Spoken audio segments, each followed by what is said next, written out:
Welcome to Emma's Top 10 and thanks for watching. In this video, we are excited to present to you some lesser known facts about one of Africa's most prominent and successful authors, Chimamanda Ngozi.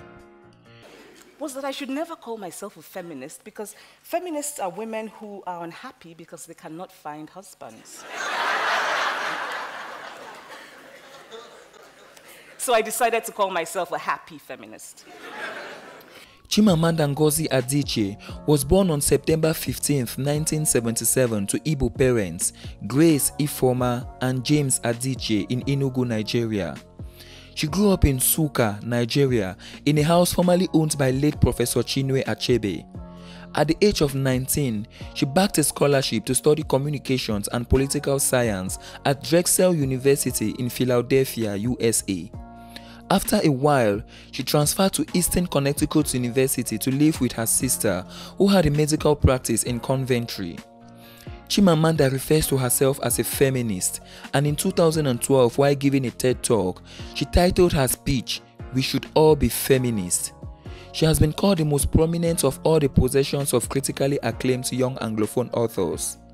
Chimamanda has graced the covers of so many magazines, including Stylist Magazine, M Magazine, New African Woman, and The Telegraph Magazine, just to mention a few.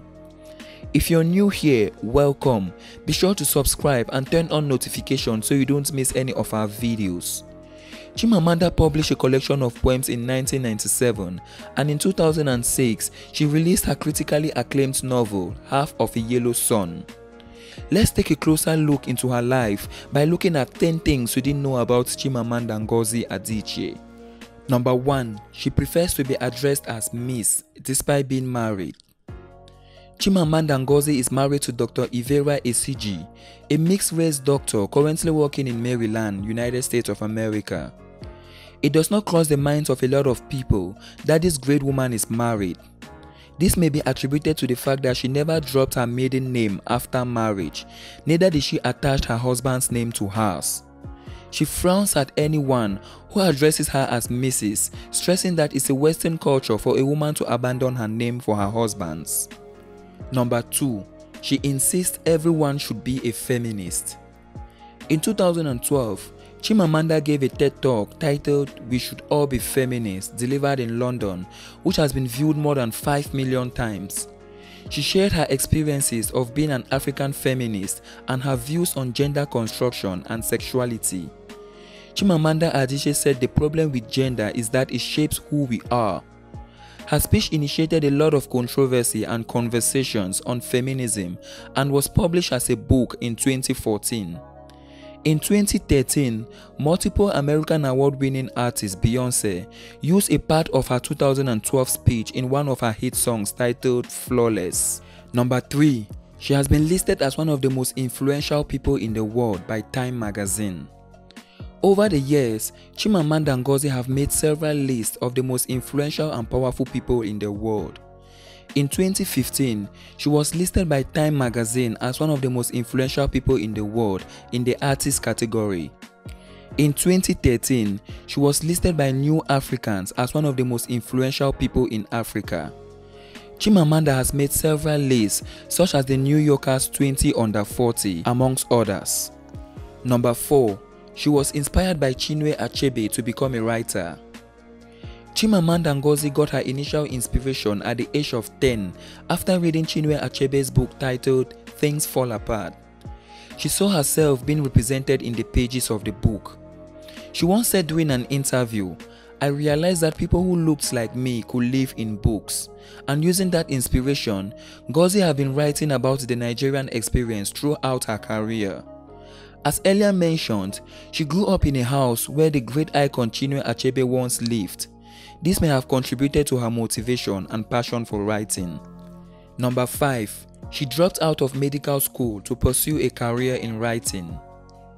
Chimamanda Ngozi comes from a family of intellectuals.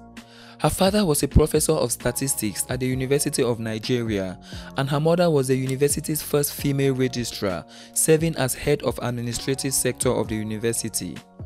Her sister operates a medical practice in Coventry in the United States of America. Her father wanted her to be a medical doctor, so she enrolled in medical school in Nigeria, but dropped out at the age of 19 to attend Drexel University in Philadelphia on scholarship. She ended up graduating from Eastern Connecticut State University with a degree in communications and political science. In 2003, she graduated with a master's degree in creative writing from Johns Hopkins University. Number 6. Her second novel, Half of a Yellow Sun, got its name from the Biafra flag and was adapted into a movie. In 2014, Chimamanda's second novel, Half of a Yellow Sun, was adapted into a movie directed by B. Bandele and had amazing award-winning actors such as Chiwetel Ejiofor, Dande Newton and Ose Ukeje, just to mention a few. The movie was banned by the federal government for so many reasons, but after several tussle, the movie was eventually released in 2014. Number 7. She has written more than 9 books. Before publishing her first novel, Purple Hibiscus, in 2003, Chimamanda published several poems and short stories in the late 90s.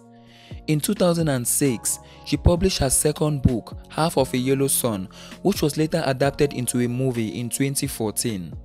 Her third book, titled The Things Around Your Neck, which is a collection of 12 stories that explore the relationships between men and women, parents and children, Africa and the United States, was published in 2009. Some of her other books include Americana, published in 2013, We Should All Be Feminist, Mechanic Institute Review, and The Danger of a Single Story, amongst others. Number 8. She's a multiple award-winning author. Throughout her very successful career as a writer, Chimamanda has been nominated for more than 40 awards and have won about 17 awards. In 2002, she won the BBC measuring competition for her work The Harmattan Morning. She also won the PEN American Center Award in the same year for her novel Half of a Yellow Sun. Some of her awards and accolades include Houston Writes Legacy Award, Commonwealth Writers Prize, PEN Beyond Margins Award, National Book Critics Circle Awards, just to mention a few. Her works have been translated to about 30 languages and have been included in several publications including the New Yorker, Granta, the O. Henry Prize Stories, and the National Times, just to mention a few. Number 9. She has become known as a fashion icon. Chimamanda's mother was always very concerned about her daughter's appearance and instilled the same value in all her children. When Chimamanda's first burst into the writing scene in the US, she tried to dress more subdued in an attempt to be taken seriously, but soon realized that her personal style needed to shine through. She has been spotted at events such as film festivals and movie premieres wearing designs from some of the top fashion designers in Africa as well as world-class designers. Number 10. She lives in Nigeria and the United States of America. Chimamanda spends most of her time in Lagos, Nigeria, organizing workshops and seminars to educate young Africans on the importance of telling their own stories. She only goes to the United States to spend time with her husband. She loves Lagos because of the culture and the spirit of the city, and she loves the United States because it gave her the opportunity to fulfill her dreams as a writer. Chimamanda Ngozi Adichie is one of the most prominent writers in Africa and a role model to a lot of people around the world. Let us know in the comment section one thing you love so much about Chimamanda Ngozi Adichie, and the best comment will be pinned. Thanks so much for watching this video. If you did enjoy the video, do well to give it a thumbs up and do not forget to subscribe and share with your friends. And here's another story about a woman I don't know very well, but I met her at my daughter's daycare. And she told me a story about her son in daycare, so he's 3.5, 4 maybe, and he's playing with another child. Her son is black, her son's friend is white, and she dropped in to visit the class, and they're playing in the science center, and the teacher says to the white child, "Oh, that's so good, you're going to be a scientist." And then later says to her son, "Oh, that's so good, you're going to be a mechanic." And she said that she got very upset, and she spoke to the teacher about it later. And the teacher got very upset and said she hadn't meant anything bad. And at the end, both of them were in tears. And something had gone wrong there. I think both of them were sincere, but they were not hearing the same thing. It was almost as though, listening to her, in my imagination, they were inhabiting two worlds that were not intersecting. How do we bridge those two worlds? And we must bridge them if public education is to succeed. Maybe if the teacher saw the context of the child and his history as a black boy in a country that has systematically broken the dreams of black people, a country that has made non-black people think of black people in stereotypical ways. It takes a willingness to be uncomfortable, and it takes courage. And it's not easy, but I think it's worth it if we are to mold a generation of people who will be better and who will do better than we have.